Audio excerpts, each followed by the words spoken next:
If the historian were a tree, we would hope she would grow into a certain kind of person or tree. And what might this tree look like? The first thing to observe here, perhaps, is that, like plants and trees, historians thrive and flourish on the dead, preferably the decomposing. But the historian does more than plant her feet on the dead. She goes out and visits the underground, faces the decomposing to, well, recompose what she can. So I will move to a different set of images and consider the study of history as a journey of sorts. It's not an original image, to be sure.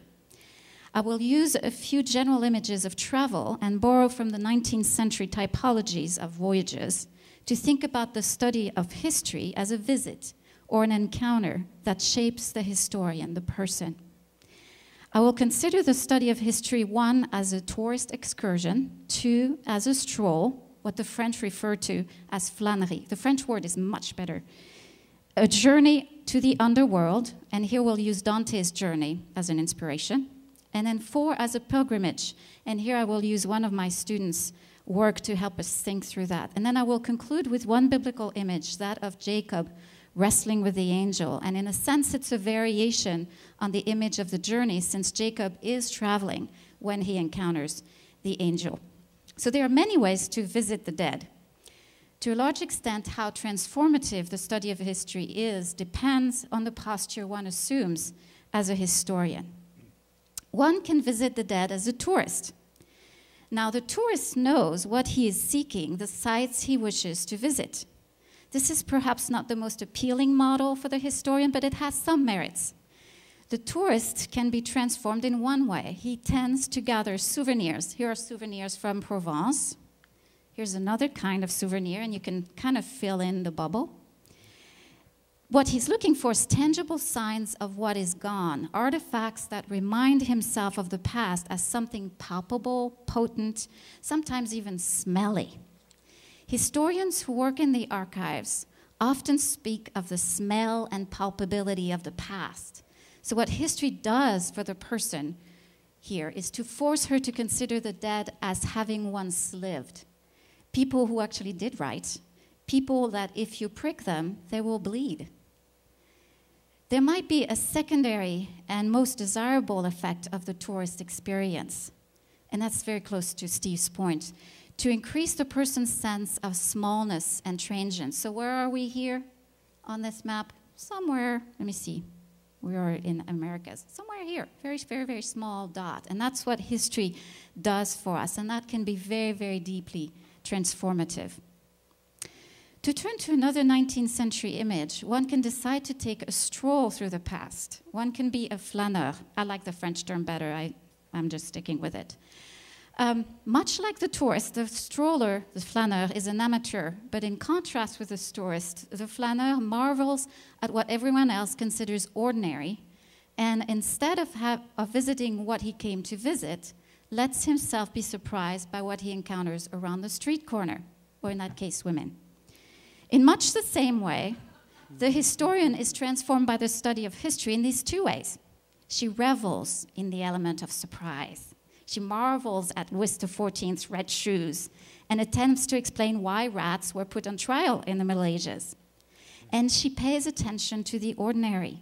One of the very best history book ever written, that's my opinion, deals with the history of the pig in Europe. It considers how the pig was kept, fed, feared, killed, parceled, consumed, all the while linking practices connected to the pigs to relationships between Christians and Jews.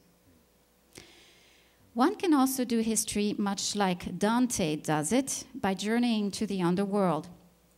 This is Dante on his way. Now, what can the historian gain from a journey to the underworld? As Dante enters hell, he's warned to abandon all hope. And indeed, despair may seem like the historian's peculiar territory. If you look at a list of world history topics on any of our syllabi, you'll get that right away. Ideologies of empire, opium wars, World War I, fascism, you go on. Yet it is in the ruthless examination of the underworld that historians might encounter hope. And let me try to trace the steps of the historian here. This is Dante again, so we'll skip that. When it comes to understanding the colonial wars, for example, and sometimes the French use of torture during those wars, we're indeed somewhere in the circles of hell. Yet the French historian might be less interested in discerning who belongs to what circle than to understand herself as implicated personally in two ways at least. One, as a human being, both able, capable, under the same circumstances of what the dead have done. Two, as a member of a particular historical community, and that's closer to what I think you were saying, Steve. In that case, France. Clearly, the study of history cannot let the historian off the hook on the two questions. What would I have done, and what have we done? The first question, what would I have done, is not properly speaking a historical question, yet it is one historians ceaselessly consider. They don't really answer it. Perhaps the greatest transformative effect of the study of history is this. Historians understand that they cannot answer the question. They can hope they would have made the right decisions when it comes to torture, for example. But to be sure would imply that we could fully abstract ourselves from our circumstances. So what this history does for me, in other words, is to force me to consider carefully the givenness of things, what we think of as context, and the freedom to choose what we think of as possibility. The second question, what have we done, calls a historian to confront the past as part of herself and perhaps fit more logically under a different image, which is the last image, that of pilgrimage. Oh, that was also on Empire. Yeah, here's a pilgrim. Now, we rarely undertake pilgrimages with a good conscience. The pilgrim has something she needs to deal with. Yet dealing with oneself as a historian is not simply contained in a set of moral questions. We're looking at a broader version of pilgrimage here, one that incidentally produces understanding about who we are, though the initial object is anything but ourself. Let me take a very particular case. In a medieval history class, one of my students decided to devote her semester research project to the study of ghosts, what they meant to the people who believed in them, how and when they appeared, what they looked like, what they said to the living, why, in a word, they were of importance to both medieval Christians and Muslims. In the process, it became clear to her that ghosts allowed for medieval men and women to negotiate loss, to find reassurance about the fate of their loved ones after death, and finally to part with them. Medieval ghosts allowed her to reflect on the ways in which contemporary Christians think and negotiate loss. Now she, in particular, worked through the loss of loved ones. This particular step, moving from analyzing, contextualizing belief and behavior in the Middle Ages to contextualizing one's own response, was anything but easy. It is hard enough to have to let someone go. Who really wants to reflect on the gendered, cultural, and religious dimensions of that process? Yet this is precisely what the student did. She was willing to do to herself what she had done to people of the past, willing to pick up her staff and confront what was painful with careful and pointed questions. There's one last image I want to evoke in conclusion, and that's the image of Jacob and the angel. Jacob, again, is on a journey to meet his brother when he encounters the angel. Now, if you take this image as the image of what historians do, the good news is this encounter is not lethal. That's good. But it is a close, intimate fight, and it fits the historian's struggle well in several ways.